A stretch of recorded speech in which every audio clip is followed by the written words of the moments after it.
Pinocchio weeps upon learning that the lovely maiden with azure hair is dead. He meets a pigeon, who carries him to the seashore. He throws himself into the sea to go to the aid of his father. As soon as Pinocchio no longer felt the shameful weight of the dog collar around his neck, he started to run across the fields and meadows, and never stopped till he came to the main road that was to take him to the fairy's house. When he reached it, he looked into the valley far below him, and there he saw the wood where unluckily he had met the fox and the cat, and the tall oak tree where he had been hanged. But though he searched far and near, he could not see the house where the fairy with the azure hair lived. He became terribly frightened and, running as fast as he could, he finally came to the spot where it had once stood. The little house was no longer there. In its place lay a small marble slab, which bore this sad inscription: "Here lies the lovely fairy with azure hair."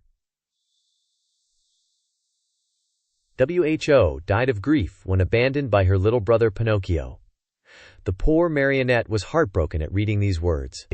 He fell to the ground and, covering the cold marble with kisses, burst into bitter tears. He cried all night, and dawn found him still there, though his tears had dried and only hard, dry sobs shook his wooden frame. But these were so loud that they could be heard by the faraway hills.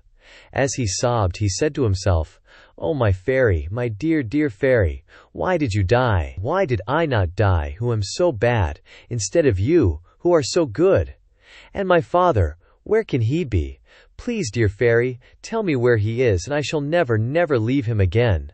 You are not really dead, are you? If you love me, you will come back, alive as before. Don't you feel sorry for me?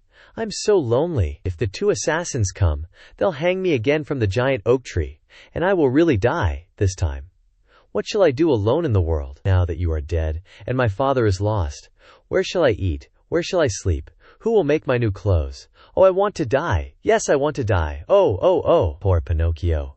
He even tried to tear his hair, but as it was only painted on his wooden head, he could not even pull it. Just then a large pigeon flew far above him. Seeing the marionette, he cried to him, "Tell me, little boy, what are you doing there?" "Can't you see? I'm crying," cried Pinocchio, lifting his head toward the voice and rubbing his eyes with his sleeve. "Tell me," asked the pigeon, "do you by chance know of a marionette, Pinocchio by name?" "Pinocchio? Did you say Pinocchio?" replied the marionette, jumping to his feet. "Why, I am Pinocchio." At this answer, the pigeon flew swiftly down to the earth. He was much larger than a turkey. "Then you know Geppetto also?" "Do I know him? He's my father, my poor dear father. Has he, perhaps, spoken to you of me? Will you take me to him? Is he still alive? Answer me, please. Is he still alive? I left him 3 days ago, on the shore of a large sea." "What was he doing?"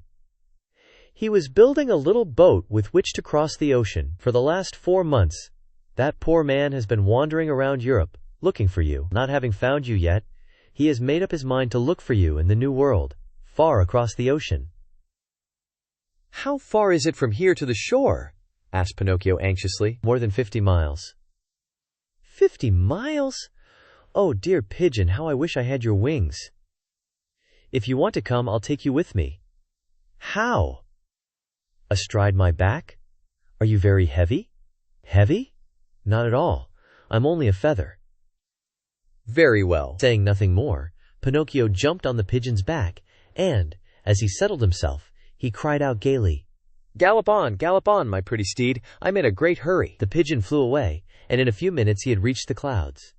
The marionette looked to see what was below them. His head swam, and he was so frightened that he clutched wildly at the pigeon's neck to keep himself from falling.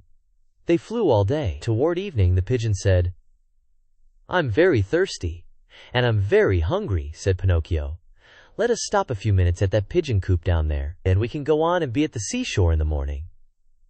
They went into the empty coop, and there they found nothing but a bowl of water and a small basket filled with chickpeas. The marionette had always hated chickpeas. According to him, they had always made him sick. But that night he ate them with a relish. As he finished them, he turned to the pigeon and said, "I never should have thought that chickpeas could be so good." "You must remember, my boy," answered the pigeon, "that hunger is the best sauce." After resting a few minutes longer, they set out again. The next morning they were at the seashore. Pinocchio jumped off the pigeon's back, and the pigeon, not wanting any thanks for a kind deed, flew away swiftly and disappeared. The shore was full of people, shrieking and tearing their hair as they looked toward the sea. "What has happened?" asked Pinocchio of a little old woman. "A poor old father lost his only son some time ago, and today he built a tiny boat for himself in order to go in search of him across the ocean. The water is very rough and we're afraid he will be drowned." "Where is the little boat?" "There, straight down there," answered the little old woman, pointing to a tiny shadow, no bigger than a nutshell, floating on the sea. Pinocchio looked closely for a few minutes, and then gave a sharp cry. "It's my father! It's my father!" Meanwhile, the little boat, tossed about by the angry waters, appeared and disappeared in the waves, and Pinocchio, standing on a high rock, tired out with searching, waved to him with hand and cap and even with his nose. It looked as if Geppetto, though far away from the shore, recognized his son, for he took off his cap and waved also.